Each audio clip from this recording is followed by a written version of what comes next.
The fragrance of selfless love that has drawn the world into one family. The truth of an eternal message that has been revealed through every act and word. The fulfillment in service that has been taught by relentless sacrifice. The Lord's own life is indeed His message.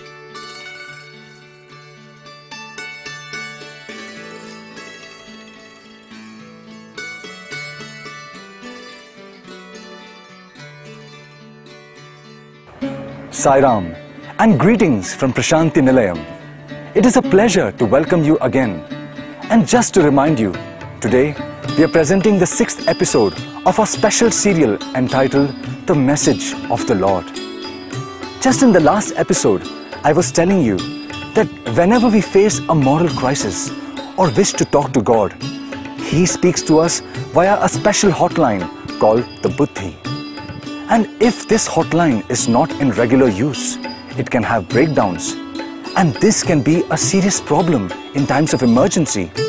It is obvious, therefore, to do regular maintenance of this hotline to keep it in good condition, so that not only can God talk to us whenever He feels it necessary, but also so that we can cry out to the Lord when we are in deep trouble. Buddhi is thus a vital communication line, and it is in our interest to keep it in good working condition. The question now becomes, how does this hotline to God become dysfunctional? In other words, when and how does it fail? Buddhi fails the same way gadgets and instruments that we normally use fail. For example, if we have a bicycle and we wish to use it anytime we want, then clearly the cycle must be kept clean, the bearings must be regularly oiled, the tire pressure must be constantly checked, air pumped in if required, the brakes must be kept in order, and so on. In the same way, the maintenance procedures that Baba recommends for keeping Buddhi in good working condition are: always avoid bad company, always do your best to see good, hear good, and speak good, and finally, try and chant the name of the Lord as frequently as possible. These things are not all that difficult, are they? Yet, people do not bother. Why? Because they do not understand or appreciate the significance of Buddhi. Here is a simple example of how ignorant people can be of the gifts that God has endowed us with. Now, what is the most precious gift that God gives to each and every one of us? Clearly, it is life itself. And therefore, we ought to take as good care as possible of ourselves, right? Just have a look at these pictures. Life is supposed to be precious, and yet, look at how careless these people are about safety and the unnecessary risks they are taking. Some say these sorts of things can happen only in the third world. Well, similar things happen even in advanced countries also. For example, car accidents caused by drivers texting while driving is rapidly increasing.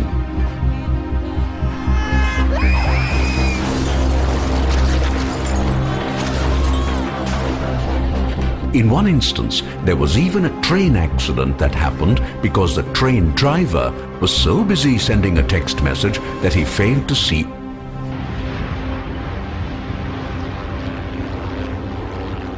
In other words, indifference to things important is far too common, and that applies to Buddhi also. Buddhi is so important that this is how Lord Krishna cautioned his chosen disciple Arjuna. The essence of what Krishna said is the following: O man, if you allow your mind to be drawn to objects of the world and develop attachment to them, then step by step desires would build up in you. And when you are not able to fulfill your desires, you are likely to become more and more angry. And when anger is allowed to grow, it would lead to jealousy, hatred, and such other undesirable qualities. In the end, you would lose all your reasoning power, and when that happens, disaster is sure to follow.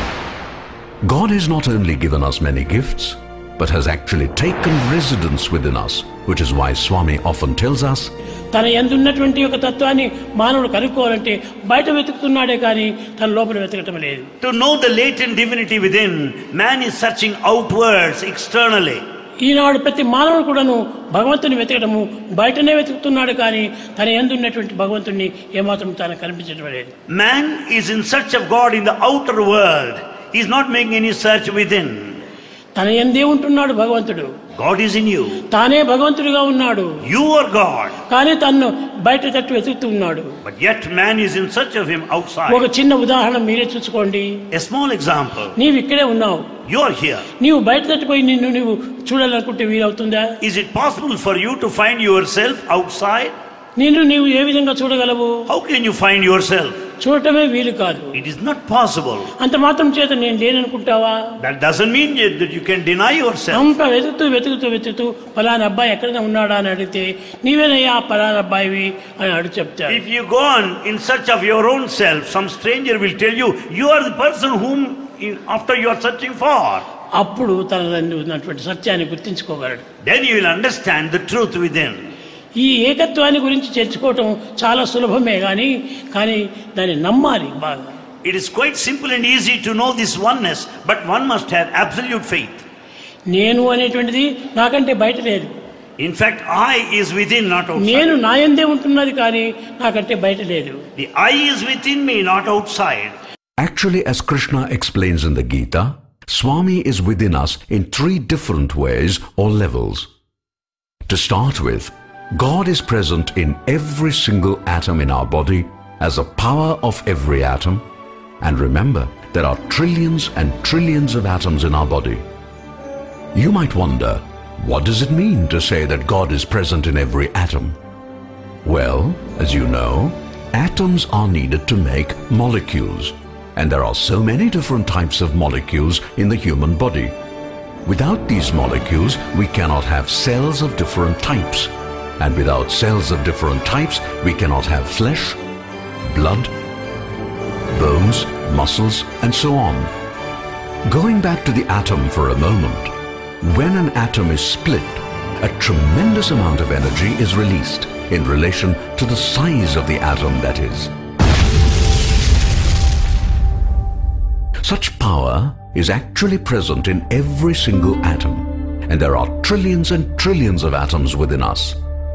Do you know that the energy released by the total conversion of all the atoms in just about 5 grams of uranium was enough to flatten the whole of Hiroshima? Keeping that in mind, just imagine how much of atomic energy must be packed in this person. Fortunately, all this energy is safely packed in and cannot ever be released. So don't worry, none of us are walking atom and hydrogen bombs. So that is level 1 of God's presence within, namely, as a power of every atom in our body. Let us move on now to level 2 of God's presence in us, namely, as a life force or prana shakti, as Swami refers to it. By the way, are you aware that this aspect of God is something we remind ourselves of every single day? You can't remember? Then just watch.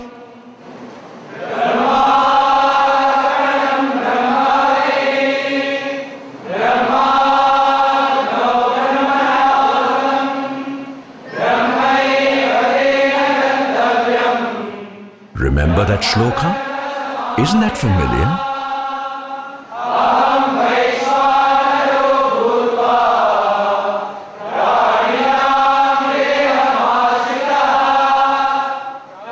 Where do you think that came from? From the Gita. And Swami has referred to it so many times just to remind us that when we eat, it is God within who does the digesting always.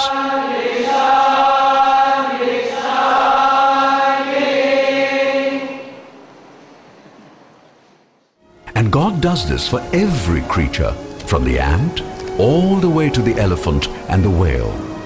That is just one example of how the life force operates and helps us. Let us explore some more of the wonders concerning this mysterious life force within that keeps us going without our even being aware of it.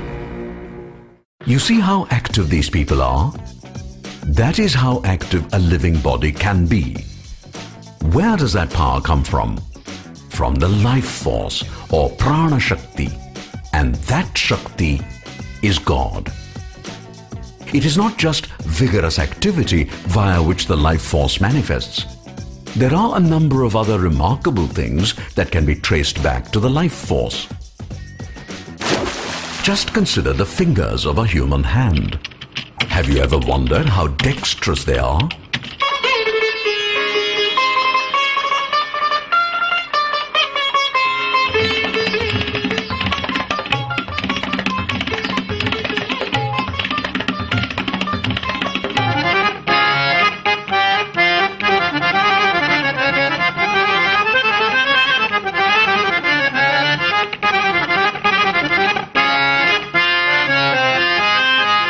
Isn't that amazing? That is just one great example of the life force in action. Take a simple thing like opening a bottle. Do you think you can open a bottle without the use of the thumb? If so, try it. Newton was so amazed by the thumb that he once declared, "The thumb alone is enough to prove that God exists." Here are some amazing facts about the human body that we all take so much for granted. Let us start with the heart. We all know that the heart is a pump that is vital for circulating blood, etc. Now, normally a pump set consists of a pump and a motor. If the heart is a pump, then where is its motor? Have you ever asked yourself that question? Are you aware that in the case of the heart, the pump is built into it, that it is based on electrochemistry, and that the difference in the ionic potential of the sodium and potassium atoms in the cells? The heart may be described as a pump, but no man-made pump can grow in size.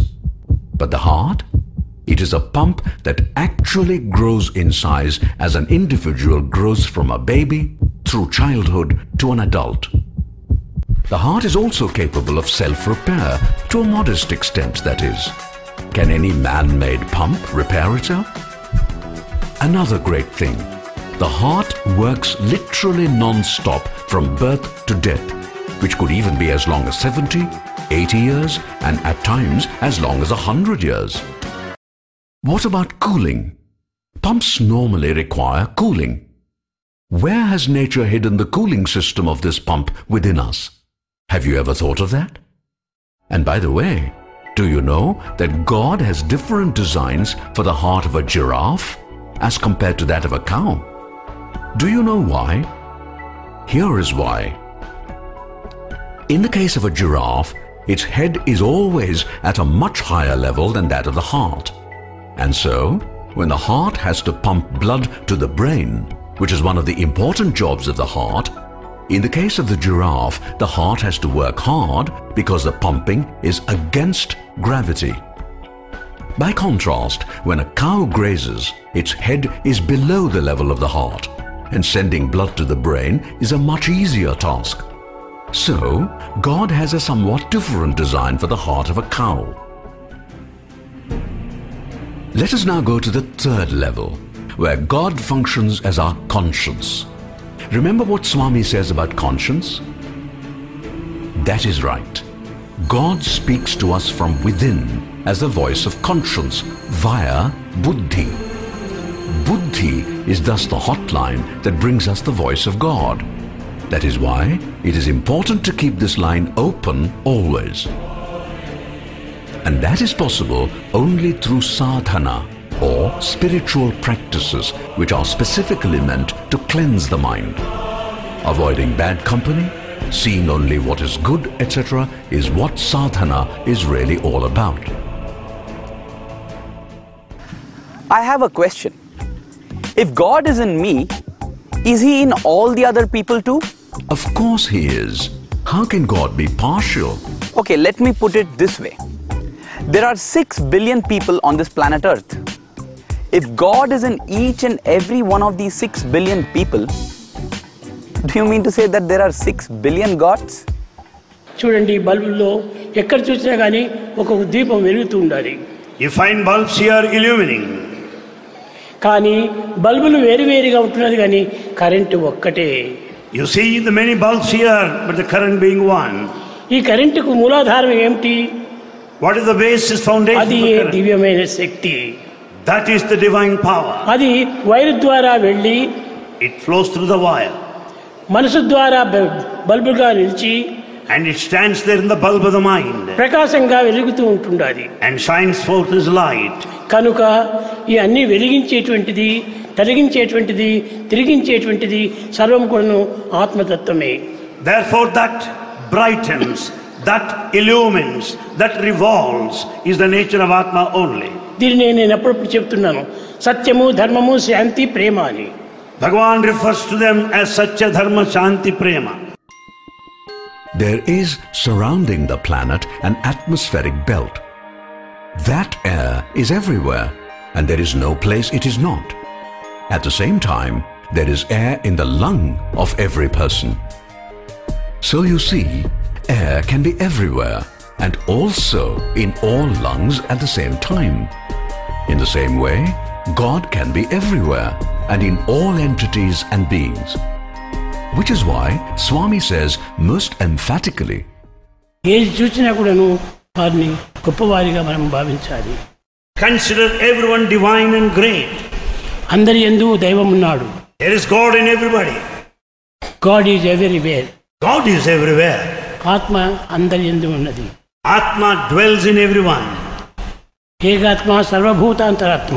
There is only one Atma that is present in all of the creatures. అందరి యందు ఉన్నది ఒకే ఆత్మనే.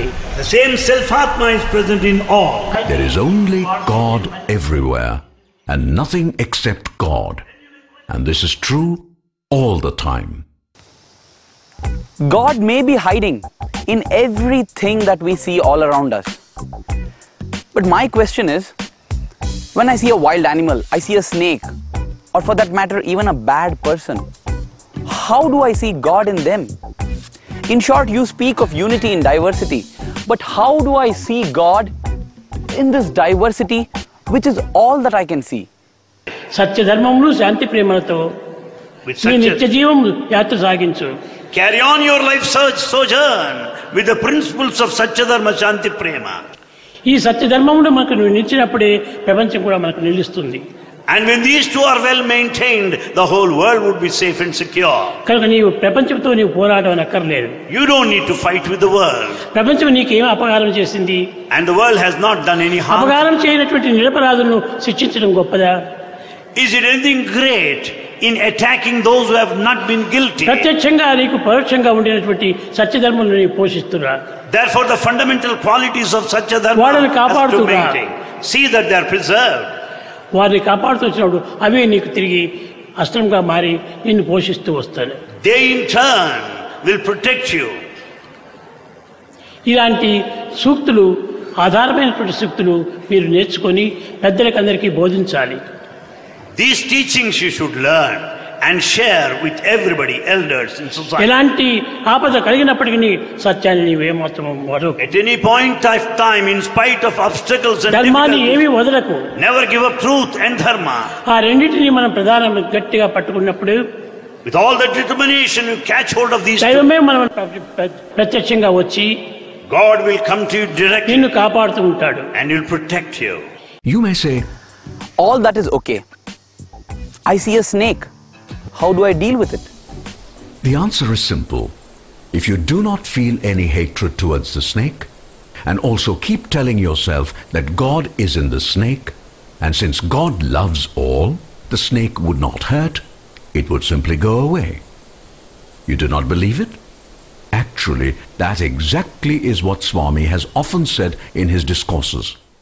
He says back in olden times, rishis withdrew to the forests to do tapas. In those days, the forests were dense and full of all sorts of wild animals and reptiles. But none of these creatures ever harmed the rishis as they sat in deep meditation. If by chance they came near these rishis, the good vibrations emanating from them would quieten these creatures and they would just go away elsewhere. That is how love radiates and creates a protective shield. Some of you might not be convinced and may wonder whether such things happen in this day and age. Well, in that case, I must tell you about the following incident that was once narrated to students by a person from New York in Swami's presence. This happened many years ago in Vrindavan, in the post-bhajan session that Swami used to regularly have with students back in those days. This person used to regularly render service to the helpless and needy by distributing food packets to people living in a famous slum called Harlem. One day, after distributing such packets, this devotee was returning to his apartment by the subway train, carrying with him the surplus packets left over after distribution. It was somewhat late at night, and there were not many passengers in the compartment. And then, when the train stopped in a station, a man with a huge frame and looking rather mean and quite tough got in. As soon as the train began to move, this man opened a switchblade knife and began threatening people and demanding money from the frightened passengers. Sitting in his bench far away, the devotee who was narrating the incident said that seeing this man he became quite frightened. He then began praying, "Swami, I know you are in every single person, including this man holding a knife and threatening everyone here. When I see him, he no doubt looks evil. However, I am not going to look at his face. Instead, I am going to look into his heart where I know you are seated. And so I appeal to you, Swami, who is seated in his heart, to accept the love that I am now going to offer. Please respond favorably and give me a sign that you have heard my prayer." The tough guy was giving him a mean and questioning look. Taking courage from Swami, the devotee smiled and said to this man, "Sir, can I offer you some sandwiches and chocolate cookies to go along with it? Here is a packet containing them, and please would you be so kind as to accept?" Having said that, the devotee waited anxiously to see what would happen. The man stretched his hand forward,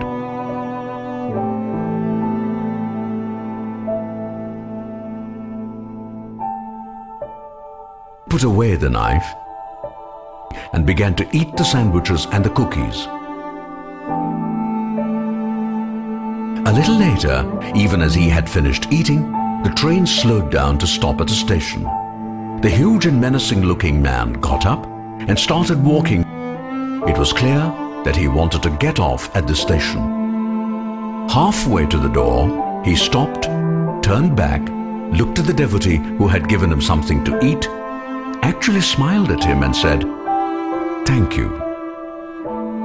In the Bible, Jesus extols compassion and giving food to the hungry, saying that when the moment came, Lord God would himself say, "I was hungry and you gave me something to eat. I was thirsty and you gave me something to drink. I was a stranger and you took me into your home." God always acknowledges the love shown to him. If you think about it, Jesus is asking man to see God in the person to whom one gives, which is precisely the same thing which Swami asks us to do. Just to remind you, Swami says two things in this context. Firstly, Sarva Jiva Namaskaram, Keshavam Pratigacchati. This means that if you offer salutations to any individual, it is really addressed to the God within the individual. Thus, all salutations offered go ultimately only to God. Swami also adds, Sarva Jiva Tiraskaram, Keshavam Pratigacchati. This means that if you abuse any individual, you are really abusing the God within the individual. Thus, all abuses go ultimately only to God. Do we really want that? Think about it. This brings us to the take-home lesson of this episode, which is God resides in every heart. While our actions must necessarily be at the worldly level, they must always, always be based on love. That's all we have for you in this episode, and I thank you for joining us. Make sure to be with us again tomorrow for the next episode of our serial. All the best till then. Jai Sai Ram.